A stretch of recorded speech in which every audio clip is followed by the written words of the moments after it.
Tawan-tawa si Dior.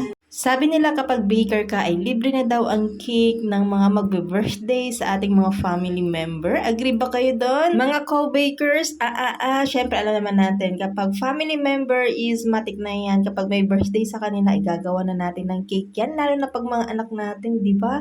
Oo, libre yung paggawa. Hindi kasi ibig sabihin na baker ka is libre na yung buong cake. Hindi yon. Syempre, may puhunan to, di ba mga kanani cakes? Hindi naman tayo makakabuo ng cake kapag hindi tayo namili ng ingredients, ng materials, ng mga pang-decor dyan sa cake, di ba? So, in short po, ay nakatipid lang tayo sa labor. Pero doon sa cake mismo ay namuhunan pa rin po tayo. So, yun po yung difference, no? And syempre, bilang baker tayo, yun po yung perks ng ating family members na magkaroon ng libreng cake tuwing birthday nila. O, di ba? Ang syala. Sana all, kung anong bata ako, kung wala pang birthday sa kapitbahay, hindi rin ako makakatikim ng cake.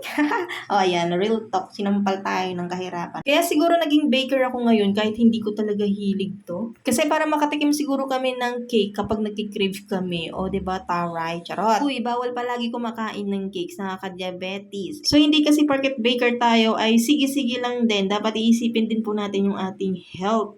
Back to cake, yung size pala nito ay 6 inches in diameter by 10 inches naman po yung height niya. O, diba, ang taas. Almost 2 tier na rin po yung height. 2 tier talaga yung height niya. Kani same size lang po yung bottom tier at saka yung top tier niya. Tapos double barrel siya. Kaya lang, hindi ko na nilagyan ng cake board doon sa gitna kasi dito lang siya sa bahay. Dahil birthday cake po ito ng aking pangalawang anak. As you can see, apat na kulay nga yung nakikita nyo dito. And nilalaro-laro ko nga lang yung color palette natin dito. Yung shading niya kasi para maging gradient siya na may makikita po tayong light color to dark color. So, ayan. Ganyan lang po tayo maglaro ng color palette dito sa ating cake. Tapos yung mga shading naman niya is kinalat-kalat natin at parang naging accent na nga rin siya sa cake. O, diba? Ang ganda.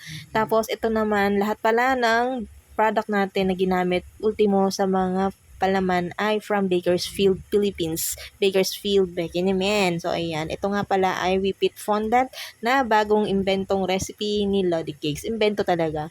Ayan. So, formulated niya yung recipe na yan. At ito lang masasabi ko sa inyo, mga kanani cakes. Masarap siya, malambot.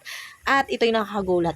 Kasi, nilagay ko siya sa ref overnight na yan, mga kananay cakes. Tapos, walang box. Ayan lang, ganyan lang siya as is. Pero, nung binuksan ko yung ref, nagulat ako kasi ang expected ko talaga is nag-moist na yan. Tapos, naglaglagan na yung mga snowflakes na yan. Pero hindi, mga kananay cakes, nag-set pa siya lalo. Tapos nung nilabas ko siya, syempre nag-moist siya konti. Pero nung nahanginan, natuyo naman at hindi naglaglagan yung mga fondant details. So, pero still, obserbahan ko pa rin siya kung ano talaga yung stability nitong cake na ito, itong fondant na ito kapag nilagay sa ref. Tapos ito na nga yung ating birthday celebrant. Ayan. Yan, sa unang video niya ay si Elsa muna siya. Ayan, hinahawakan niya si Queen Elsa, yung toy. And then, dito sa pangalawang video, ay siya na si Princess Anna. Di ba ang ganda ng ngiti ng baby ko? At ito na yung final look ng kanyang cake. Thank you for watching! Bye!